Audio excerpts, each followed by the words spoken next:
자, 두 번째, 최민희, 이용수, 새누리공천 거짓말. 최민희가요, 이 토론하는 걸 보면은 아무것도 아닌 걸 이렇게 막 꼬투리 잡아가지고, 그날도 100분 토론할 때, 뭐, 우리 정몽준 회장이 이러니까, 우리 정몽준 회장이라뇨. 아니, 그러니까 김경률 씨가 그 회계사가 뭐래, 그럼 너네 정몽준 회장이에요? 이랬습니다. 그래서, 저기 토론 끝나고 나오는데, 김경률 그 회계사가 저한테, 저 사람들 미친 거죠? 그러더라고요. 그러니까 김경률 씨도 아마 기본은 지금도 아마 진보 좌파일 거예요. 그런데 정말 너무나 이 좌파들이 더럽게 해먹는 거를 보고서 거기서 이제 나와가지고 배신자가 됐죠. 마찬가지로 30년 동안 끌려다녔던 이용수 할머니도 배신자라고 하는 사람들인데 뭘 못하겠습니까? 근데 이 최민희라는 여자, 제가 볼 때는 이 최민희가 오늘 이용수 할머님이 나왔던 김현정의 아침에 뭐 뉴스하는 쇼 있지 않습니까? 거기에 최민희가 나왔어요. 그래가지고 뭐 이제 되는 말 안 되는 말 다 이제 했었죠. 네, 레시드라님 정태춘 손님이란 노래 엄청 좋아하는데 흑유 저 시드라님 제가 참 이 좁은 사람인지 모르겠는데 저는 정태춘하고 뭐 박은옥인지 저는 일단 좌파 쪽에 이 가수들 노래 안 듣습니다. 저는 손절했어요. 그리고 또 누구더라? 이 저기 신해철 안 듣습니다. 그리고 강산에는 좌파 쪽에서 막 많이 꼬셨는데 자기는 진영에 이렇게 소속되고 싶지 않다 해가지고 딱 비꼈대요. 그래서 강산의 노래는 안 듣다가 뭐 라구요 같은 거 다시 듣습니다. 저 이렇게 좁은 사람입니다. 왜냐하면은 노래라는 거는요 기뻐야 되는데 나 그런 노래 들으면 막 소름이 끼쳐요. 막 저 사람이 빨간 완장찬 좌파 연대구나 하니까 저 너무 싫어요. 싫습니다. 자, 그런데요, 이 최민희가 나와가지고 이런 말을 했습니다. 제가 이제 오늘 확인까지 했어요. 뭐라고 했느냐. 이 김현정이가 최민희한테 물었어요. 이용수 할머님이 2012년에 공천 신청을 했다면서요. 그때 새누리당이 했다면서요. 이러니까, 네, 저도 그런 줄로 알고 있습니다. 맞습니다. 이렇게 확인을 해줬어요. 그거를 이 김현정이가 물어봤는데 최민희가 확인을 해줬습니다. 자, 그러니까, 이용수 할머니께서 이거 최민희 고발하셔야 돼요. 이러면 딱 걸립니다, 여러분. 그리고 최민희는 자기가 거짓말을 한 거에 대해서 사죄를 해야 돼요. 근데 뭐 최민희라는 여자는 윤미향급으로 뻔뻔한 여자다. 이런 생각이 듭니다. 윤미향이가 그 안성 쉼터란 집을 이 현대중공업에서 10억을 받아가지고 그냥 비싸게 사고 그런 다음에 이규민이한테는 좀 또 떨궈졌겠죠. 브로커를 이규민이가 했으니까. 그러고 나서 자기 남편 이규민 이렇게 해가지고 베트남에 무슨 뭐 평화의 여행을 떠난다 해가지고 4박 6일 뭐 베트남을 갔다고 합니다. 제가 보기에는 이거 놀러 간 거예요. 그 다음에 이규민이라든가 지 남편의 말하자면 비행기표 뭐 먹는 거 뭐 거기에 있던 참여자들한테는 210만 원씩 아니 무슨 베트남 여행을 제가 보기에는 가는데 210만 원씩 받습니까, 여러분? 4박 6일에? 진짜 베트남 여행 4박 6일에요. 정말 저도 4박 6일 가본 적 있는데 저 한 50만 원? 60만 원? 이 정도 예산으로 갔다 왔어요. 항공은 저렴이 항공 타고 다니고 베트남의 숙소요 깨끗한데 하룻밤에 뭐 10,000원인 데도 있고 뭐 5,000원인 데도 있어요. 호치민에도. 근데 이런 시골 돌아다니면서 무슨 210만 원 이건 초호화 여행을 했다는 얘기죠. 아마 5성급 호텔에 있고 이게 무슨 위안부 활동 그거 하면서 지는 어디 가서 돈 한 푼 안 벌어오면서 할머니들 핏바른 정말 핏바른 돈으로 호화 여행을 210만 원 4박 6일에 다녀온 거 아니겠습니까? 근데 이 최민희가 얘기하는 거 우리가 이제 들어가야 될 텐데 최민희는요 오늘 또 어떤 YTN에 나와갖고 그렇게 김어준을 감쌌다는 거예요. 그러면서 최민희가 한 얘기를 보면 저도 이 여자가 진짜 아직도 제정신 못 차린 게 아니라 점점 돌고 있구나 이런 얘기를 했어요. 김어준이 말하면은 왜 음모냐 그리고 미통당이 말하면 왜 의혹이냐 이러면서 김어준이 너무나 좋은 말하고 옳은 말하고 이랬는데 왜 김어준을 다 음모론으로 하냐 이러면서 이제 대거리 같은 얘기도 안 했어요. 그 다음에 뭐 이 진중권이 김어준이 냄새가 난다고 하는데 그보다 더한 말도 있다 이러는데 제가 정봉주한테 들었어요. 김어준이 그렇게 명품을 좋아하고 막 뭐 셔츠도 뭐 100만 원짜리 막 이런 거 입고 다니고 이러는데 씻지를 않는다는 거예요. 김어준이. 그래서 아무리 명품 같은 거 입고 있어도 정말 냄새가 나서 너무 괴롭다. 이런 얘기를 제가 정봉주한테서 직접 들었어요. 근데 자, 김어준이 그동안에 음모론을 갖고 먹고 살지 않았습니까, 여러분? 뭐 플랜 B부터 시작을 해갖고 온갖 음모론으로 영화 만든다, 어쨌다, 뭐 선거 부정이다, 절대로 우리 좌파에서는 대통령 나올 수 없다 이러더니 문재인 당선된 거 아니겠어요? 네? 이거 뭐라고 얘기를 하겠어요? 뭐 천안함부터 시작해갖고 연평해전까지 온갖 음모론을 얘기한 게 김어준입니다.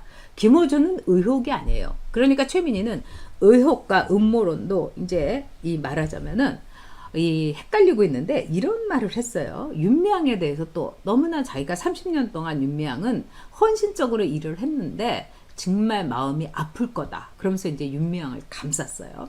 그런데 또 뭐라고 했냐? 똑같은 입으로. 근데 이용수 할머님이 하시는 말씀을 반박하거나 부정하기는 굉장히 윤미향이가 힘들 거다. 이런 얘기를 했어요.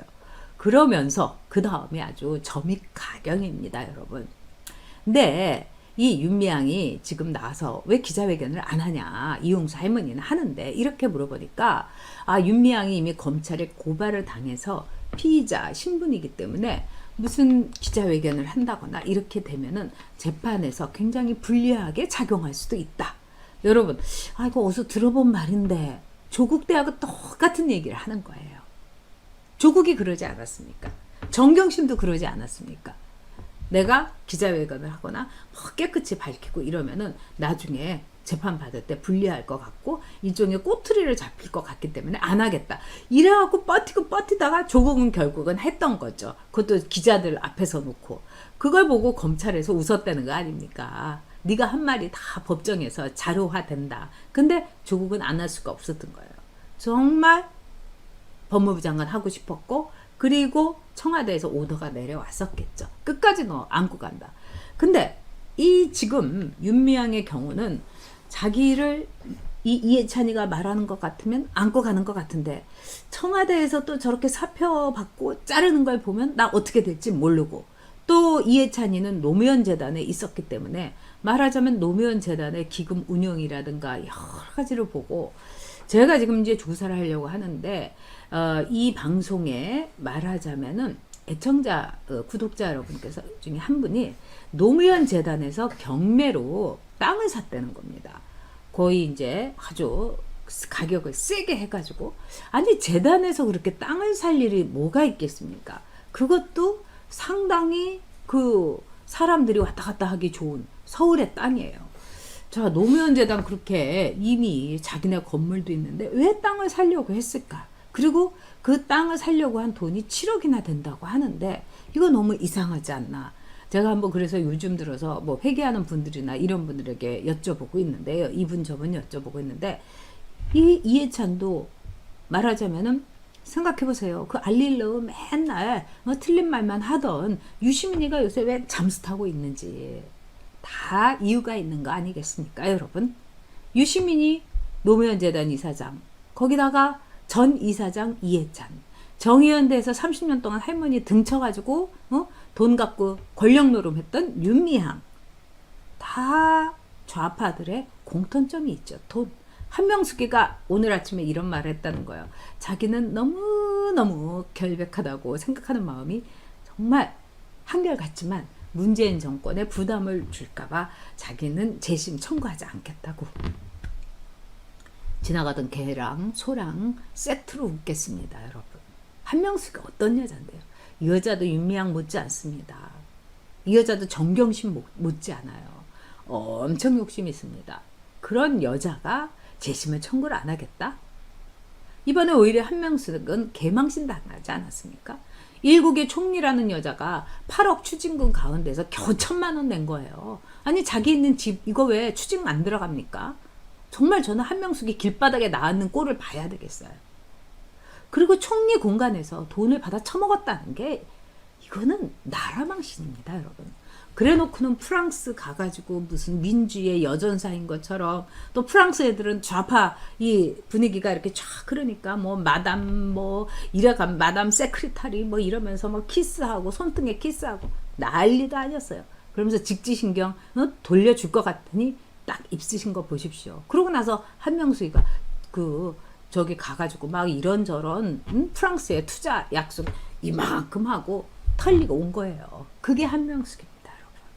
자, 그런데요, 이 최민희에 대해서 얘기를 좀 여러분하고 해봐야 되겠습니다. 자, 최민희라는 여자는요, 아까 뭐 EBS 프로그램 보셨다는 분이 있는데, 저도 한번 봐야 되겠다고 생각을 하는데, 그렇게 막 딸내미가 엄마를 그냥 완전히 무시하고 엄마 야단치고 이러는데, 막 거기서 펑펑 울고 막 난리를 쳤다고 그래요.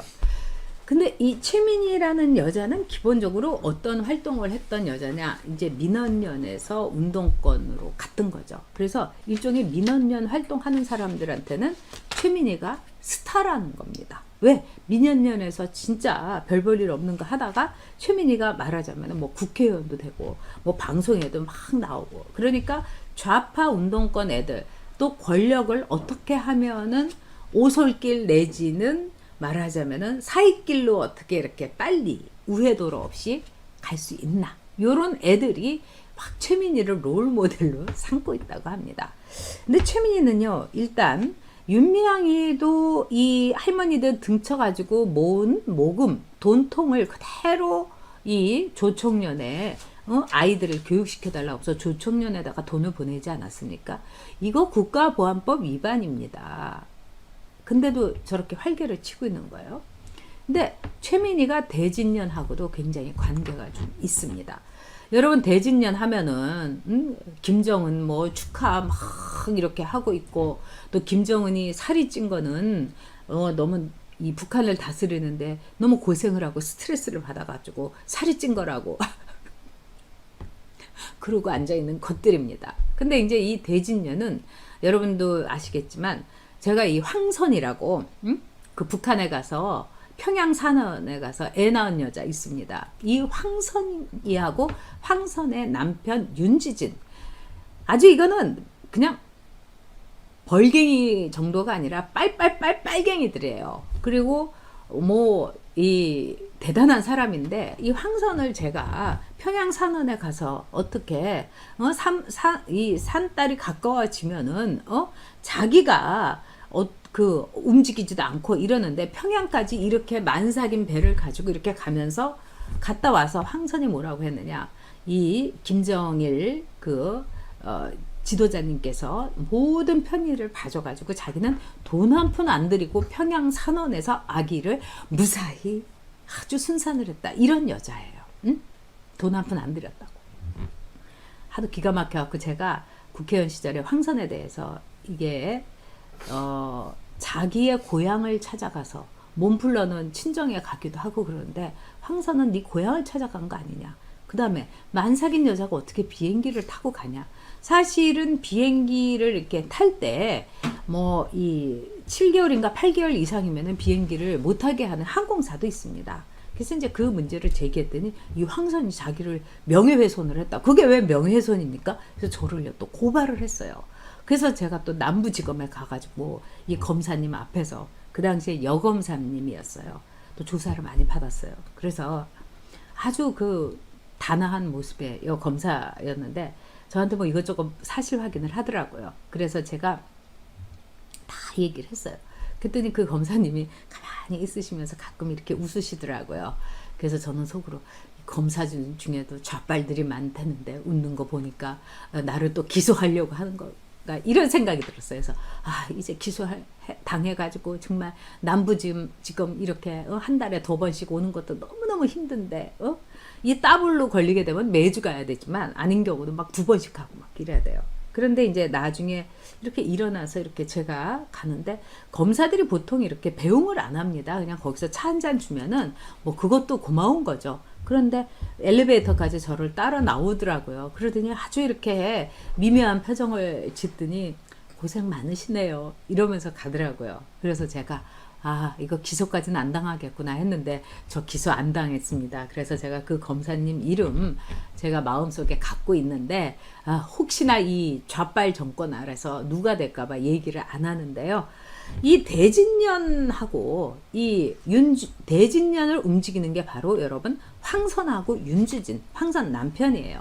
그런데 대진년의 일종의 대부라고 볼 수 있죠. 그리고 대진년에다가 얘네들 교육도 하고 그 다음에 자금도 아마 대주고 그럴 겁니다. 근데 이 대진년 아이들이 이 최민희하고 말하자면 가끔 회의도 한다는 거예요. 그래서 날짜를 제가 특정한 날짜가 2019년 11월 30일 뭐 몇 달 전입니다. 여러분 6개월 전이에요. 이때 대진년이 진행하는 검찰개혁 적폐청산 대학생 촛불 하나 실천단 여기 회의에서 이 회의를 대진년 애들 대여섯 명하고 최민희하고 같이 했다는 거예요. 근데 여기서 최민희가 뭐라고 했느냐 그대로 말씀드리자면 자유한국당이 민생 법안으로 필리버스터를 하는 꼴을 보니까 정말 한숨이 나온다. 검찰이 청와대를 흔드는 걸 보니까 분노가 치민다. 뭐 이런 말을 하면서 애들을 선동을 한 거예요. 워낙에 이제 선동을 잘하는 돼 있는 애들 앞에서 그러면서 또 조국 얘기를 하면서 너무 가슴이 미어진다고 하면서 조국은 그 유재수 4,900만 원 받아 처먹은 희대의 파렴치 공무원 유재수가 누군지도 모른다 이런 말을 하는 거야. 그러니까 다 엉터리인 거예요. 그러니까 애들이 뭘 모르고 대진년에 있는 애들이니까 얘네들은 다 이렇게 머리가 빈 애들이고 뭐 사리분별도 안 되는 애들이니까 조국은 유재수가 누군지도 모른다. 아니 조국이 유재수가 누군지를 왜 몰라요? 자기가 데리고 있었던 그 사람이 계속해서 유재수에 대해서 감찰 보고를 올리고 이러고 전화를 유재수는 건드리지 말라 그 전화 계속 받고 조국이야말로 유재수를 누구보다도 잘 알고 있을 겁니다. 근데 이런 모든 것을 다 떠나가지고 최민희가 그만큼 뻘건 세력들하고 대진년 애들하고 왜 만납니까? 진짜 우리가 대진년 애들이 그 광화문에서 막 이렇게 하고 있어서 제가 그때 이 안경 쓰고 이 마스크 쓰고 이렇게 선글라스 쓰고 그랬어요. 또 뭐 걔네들한테 또 해갖고 뭐 이 인터넷에 나고 이런 건 귀찮으니까 마침 선글라스 쓰고 나서 너희들 정신 차리라고 그리고 이게 너희들 할 짓이냐고 김정은이 오나 봐라 절대로 못 온다 제가 이런 얘기를 했더니 됐습니다 그냥 가시고요 막 이러는 거예요 웃으면서. 그러니까 한두 명이 그렇게 저처럼 하는 게 아닌 거예요.